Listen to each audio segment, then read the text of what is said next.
किसी टूटी फूटी जगह पर रिक की कोई बुरी तरह से पिटाई कर रहा है। क्या मैं मरने वाला हूँ? तभी धूल के पीछे हम उसके मेंटोर्स को देखते हैं जो बेचारे की मरहम पट्टी करने की जगह उसकी तारीफ करते हैं कि 2 साल में उसने बहुत अच्छी ट्रेनिंग की है, तो अब तो वो ई रैंक एग्जाम को क्लियर कर ही लेगा। तारीफ तो बहुत अच्छी है, वैद को तो बुला दो यार। इस दुनिया में ज्यादातर एडवेंचरर्स जवान लोग होते हैं क्योंकि एडवेंचरिंग में उनके शरीर पर बहुत ज्यादा असर पड़ता है, लेकिन अभी भी कई अधेड़ उम्र के लोग हैं जो कि अपने सपने को पूरा करना चाहते हैं और इसलिए रिक भी एंट्रेंस एग्जाम देना चाहता है। रिक रिसेप्शनिस्ट के पास जाकर अपना एग्जामिनेशन कार्ड मांगता है। वो लड़की रिक को पहचान जाती है लेकिन रिक उसे नहीं पहचानता, तो वो अपना नाम मेलिसा बताती है। तो रिक को भी याद आ जाता है कि वो उससे 2 साल पहले मिला था, वो साथ में पहले काम किया करते थे, पर अचानक से ही रिक ने रिजाइन कर दिया क्योंकि वो एक एडवेंचरर बनना चाहता था। हाँ, मुझे पता है कि 30 साल की उम्र में एडवेंचरर बनना अजीब है बहुत, और मैं तो अब 32 साल का हो गया। तभी वहाँ एक एडवेंचरर आता है। ओए होए सेक्सी सोनिए, मेरे साथ घूमने चलेगी?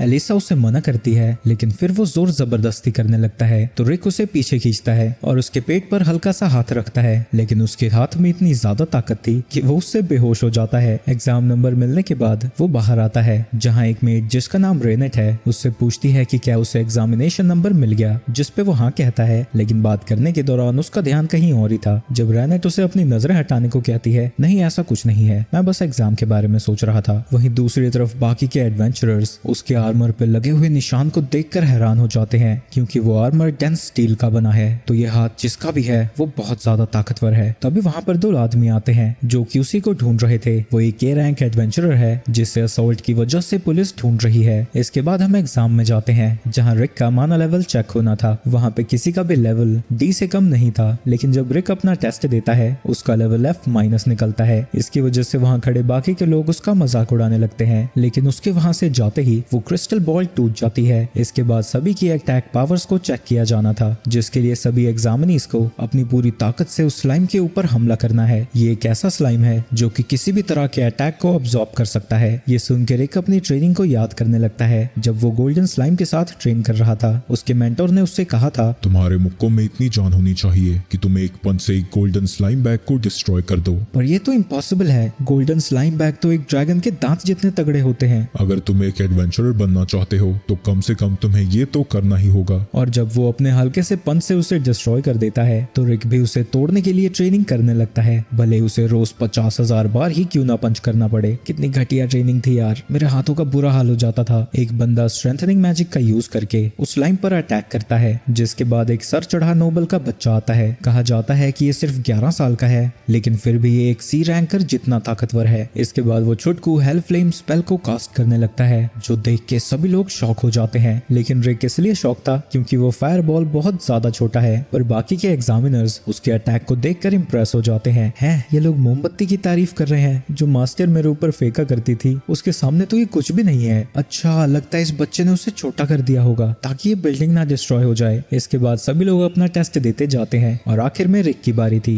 एक सेकंड, क्या तुम सच में 30 साल से भी ज्यादा के हो? तुम काफी लेट हो इस एग्जाम को देने के लिए। ट्रेनिंग का फायदा तभी होता है जब काफी कम उम्र में उसे शुरू किया जाए, और जितना खराब तुम्हारा माना एग्जाम स्कोर था, तुम्हें तो अभी ही यहाँ से वापस चला जाना चाहिए। मुझे पता है कि मेरी उम्र की वजह से सभी लोग मुझे जज कर रहे हैं, लेकिन मैंने यहाँ तक पहुँचने में बहुत मेहनत की है। मैं तब तक पंच करता रहता था जब तक कि मेरे हाथों से खून ना निकल जाए, और तब भी मेरे मास्टर मुझे रुकने नहीं देते थे। अब मैं पीछे नहीं हट सकता। और जब वो उसे पंच मारता है, वो स्लाइम बैग दीवार को तोड़ता हुआ बाहर चला जाता है, जिसकी वजह से सभी लोग शॉक हो जाते हैं। ये क्या था? ये बैग इतना कमजोर क्यों निकला? ये ऐसा कैसे कर सकता है? ये तो मेरा स्टेज था, मुझे चमकना था यहाँ, पर मेरी स्पेशलिटी डिफेंस मैजिक है। मैं अगले टेस्ट में इसे दिखाऊंगा। लेकिन जब अगला टेस्ट शुरू होता है, उसका मुंह बंद हो जाता है क्योंकि रिक ने आसानी से फोर्थ नेचर के मैजिक को भी ब्लॉक कर दिया था। एग्जामिनर उसकी तारीफ करता है और उसे लगता है कि वो अपनी पूरी ताकत का यूज नहीं कर रहा, क्योंकि अभी तक खुद को डिफेंड करने के लिए वो बस फर्स्ट नेचर स्पेल का ही यूज कर रहा है। तो वो उससे कहता है कि इसके बाद वो हायर टियर मैजिक का यूज करे। असल में बात यह है कि फर्स्ट ऑर्डर के अलावा मैं कोई और स्पेल्स यूज नहीं कर सकता। क्या ये सच में बस फर्स्ट ऑर्डर स्पेल यूज कर सकता है? इसका माना कंट्रोल तो इतना अच्छा है। आप फिक्र मत कीजिए, आप जो भी हमला करेंगे मेरा फर्स्ट ऑर्डर स्पेल उसे ब्लॉक कर देगा। लेकिन इस चीज को एग्जामिनर बेइज्जती की तरह लेता है और अपने फिफ्थ नेचर स्पेल को तैयार करने लगता है। जब वो अपने स्पेल को कास्ट करता है चारों तरफ उसकी शॉक वेव फील होती है और वो साइक्लोन इतना बड़ा था कि टाउन के दूसरे कोने से एक नाइट उसे देख पाता है। थोड़ी देर बाद सिल्वेस्टर एग्जाम सेंटर पर आता है और उसके पूछने पर उसे रिपोर्ट दी जाती है कि एक एफ्रैक एडवेंचरर ने स्लाइम बैग को पूरी तरह से डिस्ट्रॉय कर दिया और 50 ईयर अटैक को सिर्फ बेसिक डिफेंस का यूज करके ब्लॉक कर दिया। वहीं दूसरी तरफ रिटन एग्जाम दे रहा था।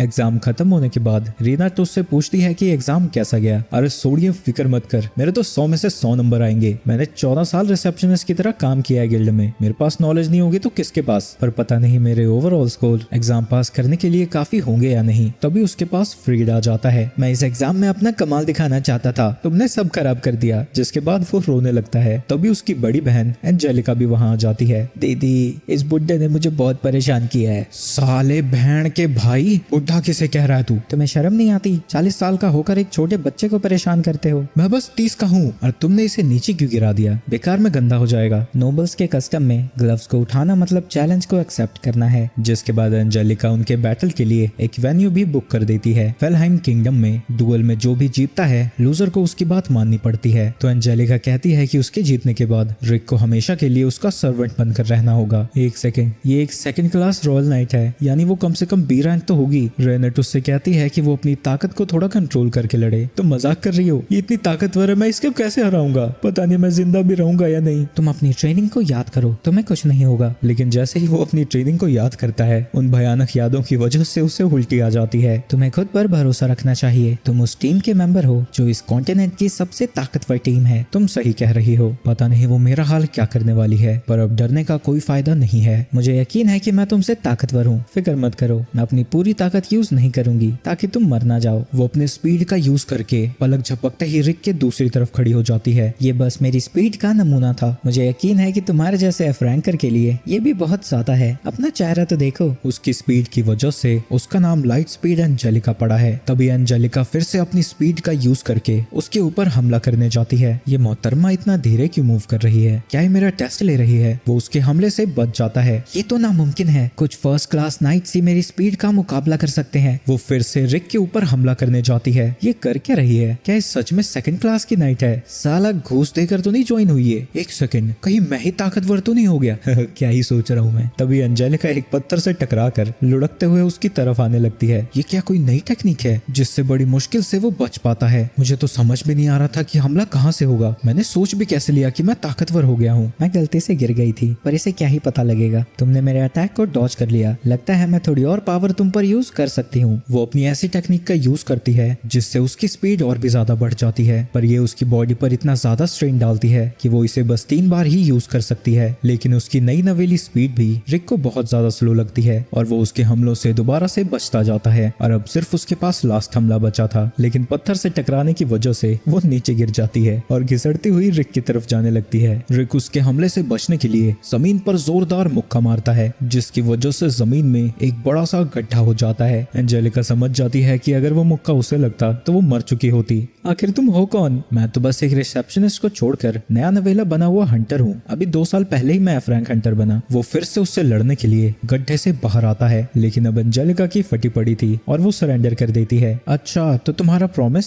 यानी अब तुम मेरी नौकर बनोगी ना हमेशा के लिए? लेकिन एंजेलिका इसके बारे में भूल ही चुकी थी और वो बिना कुछ कहे वहाँ से भाग जाती है। रिक को बेट से कोई मतलब नहीं था तो वो उसके पीछे नहीं जाता। हमें तुम्हारे रिजल्ट्स के लिए वापस भी जाना है और मास्टर ब्रॉस्टन और बाकी सभी मास्टर्स भी यहाँ आने वाले हैं। वो सब क्यों आ रहे हैं? रेनट और रिक एग्जाम सेंटर में वापस जाते हैं, जहाँ एलिसा उन्हें बताती है कि उनके एग्जाम कार्ड्स के जरिए उन्हें रिजल्ट्स का पता लग जाएगा। रिक बहुत ही घबराया हुआ था, लेकिन तभी रिजल्ट आ जाता है और वो देखता है कि वो पास हो गया है। रिक और रेनेट बात कर ही रहे थे, लेकिन तभी फ्रीड का सबसे बड़ा भाई वहाँ आकर रेनेट पर लाइन मारने लगता है। रास्टर को उसके साथ फ्लर्ट करता हुआ देखकर रिक भड़क जाता है। तुम मेरी गर्लफ्रेंड के साथ फ्लर्ट नहीं कर सकते। अभी रास्टर की नजर उसके एग्जाम कार्ड पर जाती है। तुम 30 साल से ज्यादा के हो चुके हो और अभी तक एफ रैंक पर अटके हो। मैंने तो 14 साल की उम्र में ही ए रैंक का एग्जाम पास कर लिया था। अभी मैं एक ए रैंकर हूँ और यहाँ पर एग्जामिनर बनकर आया हूँ। उसकी बातें सुनकर वो थोड़ा घबरा जाता है और रास्टर दोबारा से रेनेट को डेट के लिए पूछता है। असल में रिक मेरा बॉयफ्रेंड है और वैसे वैसे भी तुमसे बास आ रही है, सांडे का तेल लगा के आए हो क्या? तुम बस दुआ करो कि मैं तुम्हारा एग्जामिनर ना बनूं, वरना तुम सोच ही सकते हो मैं तुम्हारा हाल क्या करूंगा। तभी रिक देखता है कि उसके हाथ कहीं फंसे हुए हैं तो शर्मा कर दूर हो जाता है। माफ करना, मैंने कहा तुम मेरी गर्लफ्रेंड हो, लेकिन वो कहती है कि उसे अच्छा लगा कि वो उसे बचाने आया। दूसरी तरफ रास्टर एक रेस्टोरेंट में था। वो साला 2 कौड़ी का बुढ़ा खून खौला के रख दिया उसने मेरा। बड़े भैया।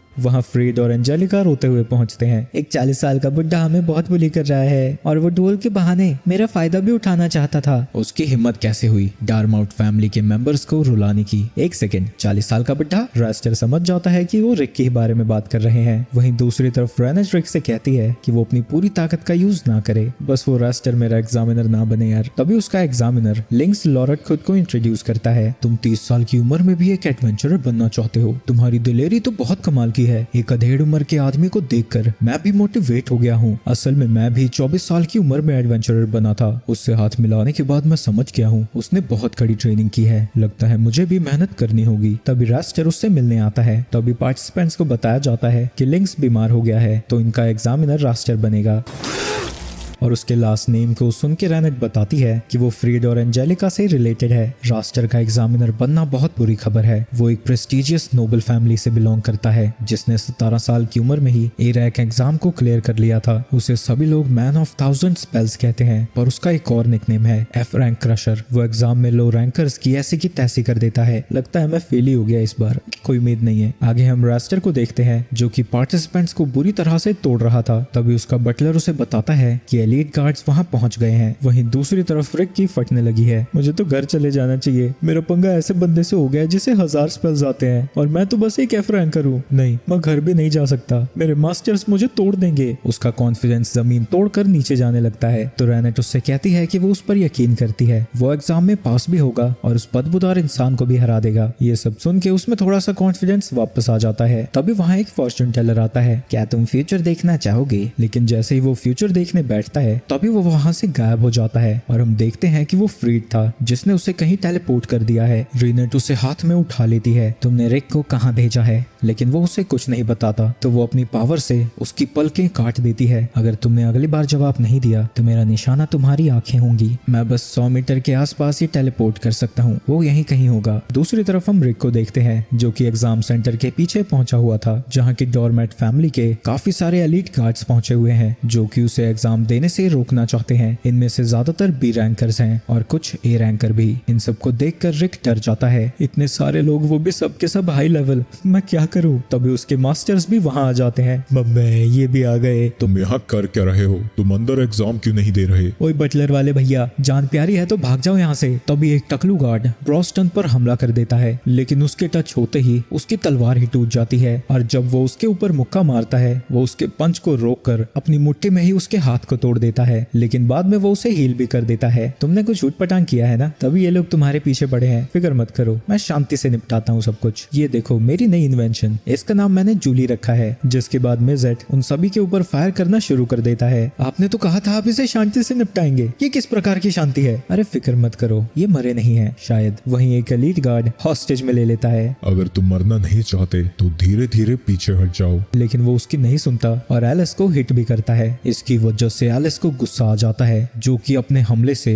उन तीनों को राख में बदल देती है। एलीट गार्ड्स को समझ नहीं आता कि यहाँ चल क्या रहा है। वो लड़की एक वैम्पायर है जो सिर्फ 10 साल की होने के बावजूद भी दुनिया की सबसे ताकतवर मेज है और इसका नाम मेलिसरेट है। ये दूसरा हाफ एल्फ और हाफ डॉर्फ भले ही जवान दिखता है पर उसकी उम्र 50 साल से भी ज्यादा है। कहा जाता है कि उसकी टेक्नोलॉजी 1000 साल आगे की होती है और वो ऑर्क जो कि बहुत ज्यादा इंटेलिजेंट है और उसके पास सुपर ह्यूमन स्ट्रेंथ है, इसलिए उसे द वाइस ऑर्क ब्रॉस्टन भी कहा जाता है। वो सब के सब एस रैंक एडवेंचरर्स हैं। बटलर को कभी नहीं लगा था कि वो इतने महान लोगों से मिलेगा, पर क्योंकि अब वो मिल चुका था वो एलीट गार्ड से रिटायर ले लेता है। लेकिन जिन लोगों ने कुछ नहीं किया था उनका सामना एलिस से होता है। वहीं रिक सारी दर्दनाक चीखों को इग्नोर करके सिर्फ एग्जाम पर फोकस करने लगता है और वो वापस से रेनेट के पास आ जाता है जो कि फ्रीड को दूसरी तरफ फेंक देती है। कुछ देर में ही उन्हें लिंक्स मिल जाता है जिसकी रास्टर ने कुटाई कर दी थी। रास्टर उसके पास आया था और उसने पूछा था कि उसका सपना क्या है। मैं अपने गाँव में बच्चों के लिए स्कूल बनाना चाहता हूँ। भाड़ में जाए वो बच्चे, तुम्हारी हिम्मत कैसे हुई सपने देखने की? और वो उसकी कुटाई कर देता है। उसने ये सब इसलिए किया था ताकि वो रिक का एग्जामिनर बन सके। इन सब की वजह से रिक को गुस्सा आ जाता है और भले ही वो पहले डरा हुआ था, अब वो बस उसे सबक सिखाना चाहता है। आगे हम रेस्टर को देखते हैं जो कि एग्जामिनीज की कुटाई करके उन्हें फेल कर रहा था और एडोल्फ उन्हें देख रहा था। उसके पास एक यूनिक एबिलिटी है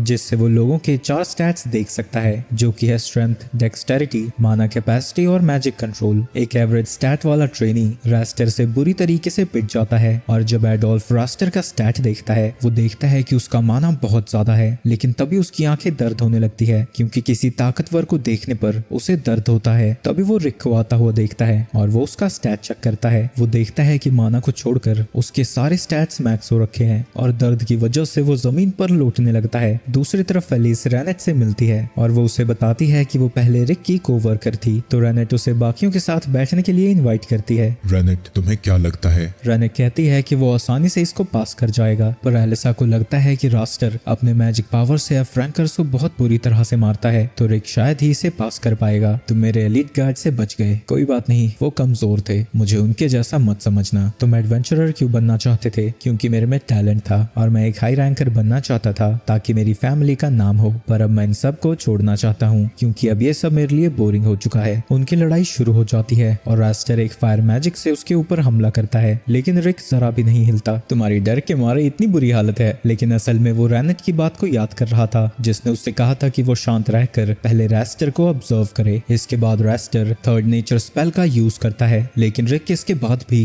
वहाँ से नहीं हटता। ये देख के एलिसा उसके लिए थोड़ा घबराने लगती है। तुम फिक्र मत करो, हमने उसे बहुत अच्छे से ट्रेन किया है। अगर कोई 20 साल की उम्र से ट्रेन करता तो उसकी माना कैपेसिटी बढ़ सकती है, लेकिन रिक ने 30 साल की उम्र में ट्रेनिंग शुरू की, इसलिए उसकी माना कैपेसिटी बहुत ज्यादा कम है। तो रिक ने अपनी बाकी सारी एबिलिटीज को उनके मैक्स तक ट्रेन किया है। इसके बाद हम पास्ट का सीन देखते हैं। तुम्हें इस पूरे जंगल को पार करके सामने के गांव में जाना है। वो सब तो ठीक है, पर ये क्या है? 100 किलो बांध दिया है आपने मेरे पैरों में। चुपचाप से आगे बढ़ो। जिसके बाद वो मॉन्स्टर से बचता हुआ जंगल के पार जाने लगता है। इसके बाद raster fourth nature of magic का यूज करता है, लेकिन रिक के उसके इस हमले का भी कोई असर नहीं होता। रेनेट एलिसा को बताती है कि रिक उनकी तरह भी एस रैंक एडवेंचरर बन चुका है, लेकिन वो भी इस बात को नहीं जानता। ये तो होना ही था, बॉस उसे ट्रेनिंग ऐसे करते थे। हर खतरनाक ट्रेनिंग के बाद वो उससे कह देते थे कि ये तो एक एफ रैंक एडवेंचरर भी कर सकता है। रास्टर अपने अर्थ मैजिक का यूज करके रिक को क्रश करना चाहता है, लेकिन रिक आसानी से उससे बाहर आ जाता है।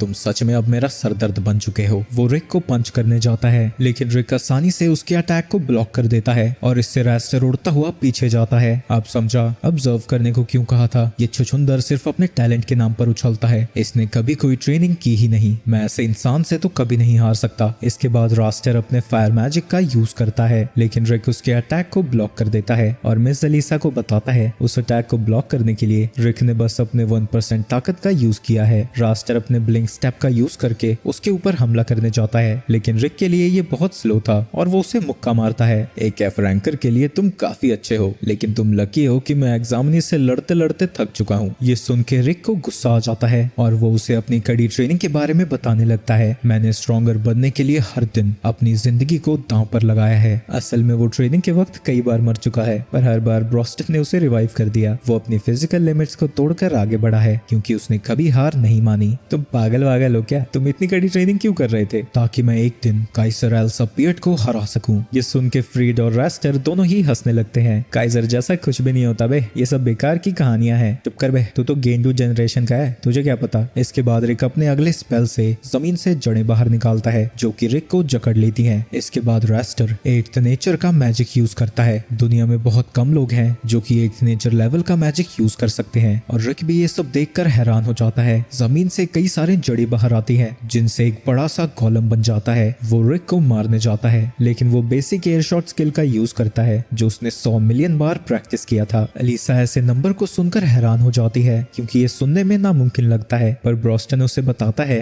कि रिक ने ऐसा special time and space magic use करके किया है। रास्टर अपने स्ट्रॉन्गेस्ट अटैक स्पेल का यूज करके रिक पर हमला करता है, लेकिन रिक अपने बेसिक एयर शॉट स्पेल का यूज करके रास्टर पर भारी पड़ता है और उसकी ताकत इतनी ज्यादा थी कि वो गोलम एक्सप्लोड हो जाता है और रास्टर उड़ता हुआ बेंच पर गिरता है। अरीना के सभी लोग ये देखकर हैरान हो जाते हैं कि उनका स्ट्रॉन्गेस्ट एग्जामिनर एक एफ रैंकर से हार गया। इसके बाद रिक अपनी पार्टी से मिलने जाता है जो कि टेस्ट पास करने के लिए उसे कांग्रेचुलेट करते हैं और वो उनकी मदद के लिए उनका शुक्रिया अदा करता है। आगे रास्टर भी अपने सिबलिंग्स के साथ वहाँ आ जाता है। तुम्हें बस एक ही स्किल को ट्रेन करना चाहिए जब तक कि वो अपने लिमिट तक नहीं पहुंच जाती। लेकिन रास्टर को लगता है कि वो उसका मजाक उड़ा रहा है। प्रमोशन एग्जाम पर भी मैं ही तुम्हारा एग्जामिनर हूँगा, मैं तुम्हें तब सबक सिखाऊंगा। रास्टर वहाँ से चला जाता है, लेकिन एंजेलिका थोड़ी देर के लिए वहाँ रुकती है और उसके सामने बाव करके चली जाती है। ये क्या कर रही है? इसके बाद रेनेट और रिक रिजल्ट का इंतजार कर रहे थे। जो पास हुए थे उनका नाम अनाउंस किया जा रहा था, पर रिक काफी काम है। रेनेट उससे पूछती है कि कुछ देर पहले तो वो इतना नर्वस था, तो अब इतना काम कैसे है? मुझे बस कुछ याद आ गया। इसके बाद हम एक फ्लैशबैक देखते हैं। जब रिक छोटा था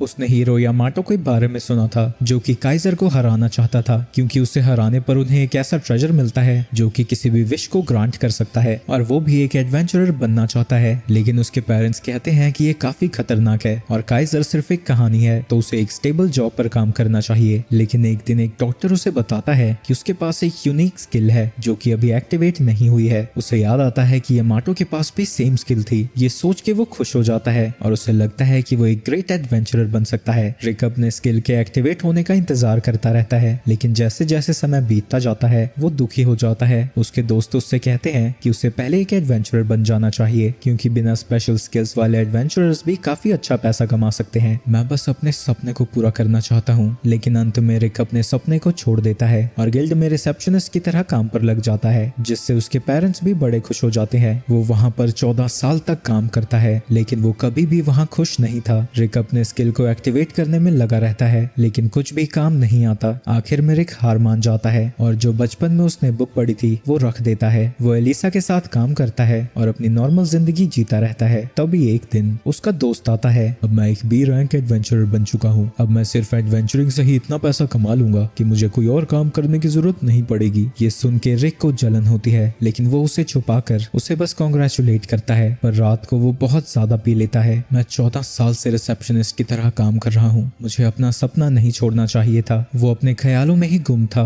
तभी उसे किसी के चिल्लाने की आवाज सुनाई देती है। जब वो वहाँ जाता है उसके सामने एक बड़ा सा मॉन्स्टर आ जाता है। वहाँ रेनेट भी थी जो कि मॉन्स्टर की तरफ जाने लगती है, लेकिन रिक उसके सामने आकर उसे बचाने की कोशिश करता है। लेकिन तभी रेनेट पलक झपकते ही उस मॉन्स्टर के टुकड़े टुकड़े कर देती है, जो देख के वो हैरान हो जाता है। इसके बाद वो दोनों साथ में चलने लगते हैं और रेनेट उसे बताती है कि वो एक एस रैंक एडवेंचरर है। एस रैंक एडवेंचरर सीधा गवर्नमेंट को आंसर करते हैं और उनके अलावा वो किसी की भी नहीं सुनते। मैं आपसे कुछ पूछना चाहता हूँ, पर आप हंसेंगे तो नहीं? मुझे हंसे हुए 9 साल हो गए हैं। आखिरी बार मैं 8 साल की थी तब हंसी थी। मैं 30 साल का हूँ। क्या मैं अब भी अपने एडवेंचरर बनने का सपना पूरा कर सकता हूँ? एडवेंचरर बनने के लिए सबसे ज्यादा जरूरी चीज बहादुरी है। तुम तो काफी बहादुर हो, लेकिन 30 साल की उम्र के बाद माना कैपेसिटी नहीं बढ़ाई जा सकती। बिना माना कैपेसिटी के कोई एडवेंचरर नहीं बन सकता। तुम्हें भी अपने सपने को छोड़ देना चाहिए। ये सुन के बेचारे का दिल टूट जाता है, लेकिन वो फिर भी हंसता है। अगर आप जैसा एसरा के एडवेंचरर कह रहा है तो मुझे तो सपना छोड़ ही देना चाहिए। और वो उसे अपने साथ डिनर पर चलने के लिए कहता है, जिसके लिए वो मान भी जाती है।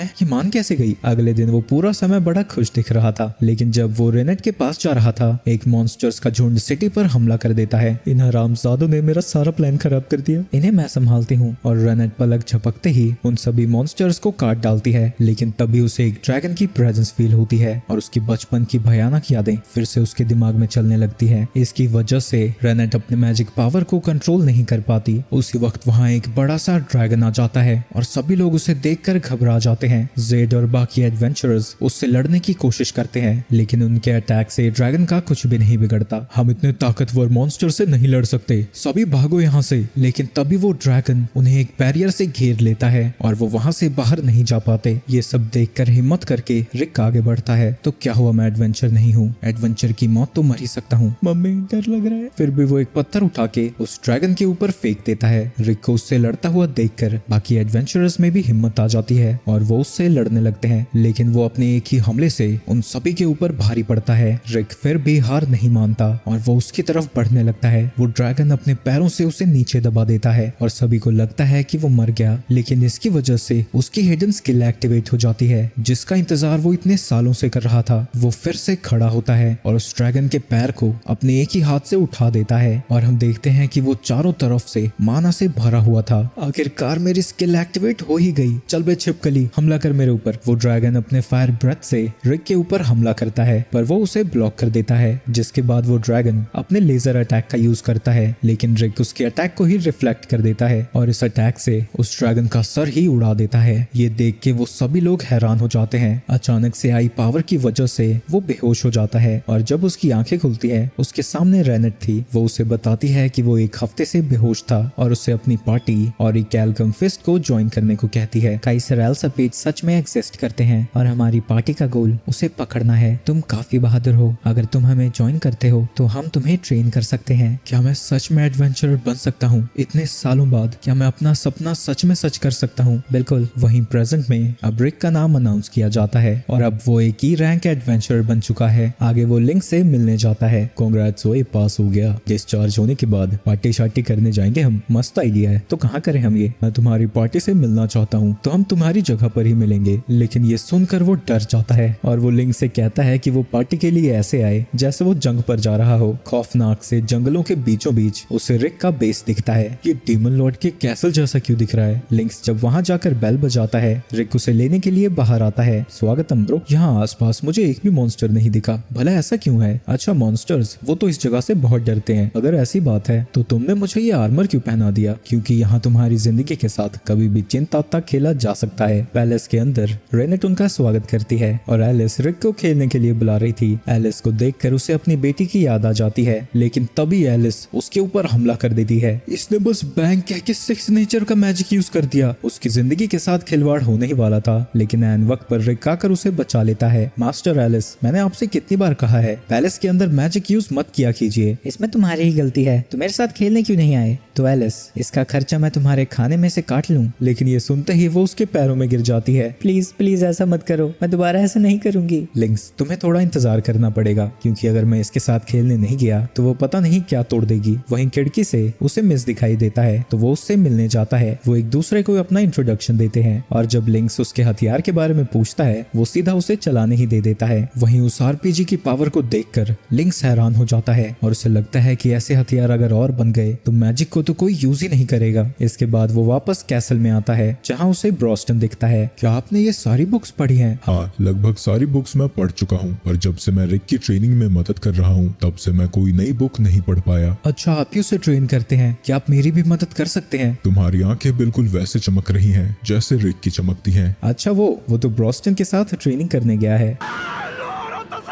वहीं ब्रॉस्टन ने उसके पैरों पर भी सेम वेट डाल दिया था, जिसकी वजह से वो क्लिफ से फिसलकर नीचे गिर जाता है। उसे लगता है कि आज तो वो मर ही गया, लेकिन वो गिरकर भी जिंदा बच जाता है क्योंकि वो उस बीस्ट पर गिरा था जिसे रेनेट ने डिनर के लिए मारा है। उसकी जान बचाने के लिए लिंक्स उसका शुक्रिया अदा करता है, पर तभी ब्रॉस्टन वापस आकर उसे घसीट के ले जाने लगता है। आगे जब वो कासल में वापस आता है, मुझे तो लगा था हम बस हल्की सी ट्रेनिंग करने जा रहे हैं। यहाँ पर जो भी कुछ भी कहे तुझे उस पर यकीन नहीं करना चाहिए। मैं उसके साथ खेलना चाहती हूँ। अगर वो तुम्हारे साथ गया तो उसकी अस्थियां वापस आएंगी। ये सब तो तुम्हारी ही गलती है, तुमने इसे यहाँ इनवाइट ही क्यों किया? आगे वो दोनों चाय पीने के लिए बैठे हुए थे। रेनेट अच्छी लड़की है, क्या तुम दोनों रिलेशन में हो? नहीं, ऐसा नहीं है। वैसे भी अब तो मेरी उम्र 30 साल हो चुकी है। उम्र तो बस एक नंबर है। मेरी और मेरी बीवी में 20 साल का फर्क है। जो सुन के वो हैरान हो जाता है। आगे वो सब लोग साथ में डिनर कर रहे थे। तुम्हें चोर्स में उसकी मदद करनी चाहिए, यही मौका है उसके और करीब जाने का। और रिक रेनेट की मदद करने के लिए वहाँ से चला जाता है। मैं रिक की स्पेशल स्किल देखना चाहता हूँ। वो स्किल कुछ कंडीशंस के अंदर एक्टिवेट होती हैं और उनके ऊपर रिक का कोई कंट्रोल नहीं है। वो पहले ही एक एस रैंक एडवेंचरर जितना ताकतवर है। अगर उसकी स्किल एक्टिवेट हो जाती है तो वो हमसे भी ज्यादा ताकतवर हो जाएगा। हमारा मिशन काइजर को हराना है। क्या तुम 6 मैजिक स्टोन्स के बारे में जानते हो? वो सोर्स स्पाइरल का एक दरवाजा खोलते हैं जहाँ की वो काइजर रहता है। उन्हें पता है कि वो 6 जूल्स एक्टिवेट होने वाले हैं, क्योंकि ऐसा हर 200 साल पर होता है। इन जूल से बहुत ज्यादा मैजिकल एनर्जी बाहर आती है। अगर मुझे इस बारे में कुछ पता लगता है तो मैं आपको जरूर बताऊंगा। अरे मुझे ये तो बताओ, मैं उसके क्लोज कैसे जाऊं? वो हर चीज में इतनी अच्छी है कि मैं उसकी कोई मदद ही नहीं कर पाया। पर लिंक्स बस उसके ऊपर हंसता है। अगली सुबह हम एक गिल्ड को देखते हैं जहां वो सभी एक क्वेस्ट को एक्सेप्ट करने गए थे। आप इस क्वेस्ट को एक्सेप्ट नहीं कर सकते। इस क्वेस्ट को एक्सेप्ट करने के लिए हमें 4 लोगों की पार्टी चाहिए।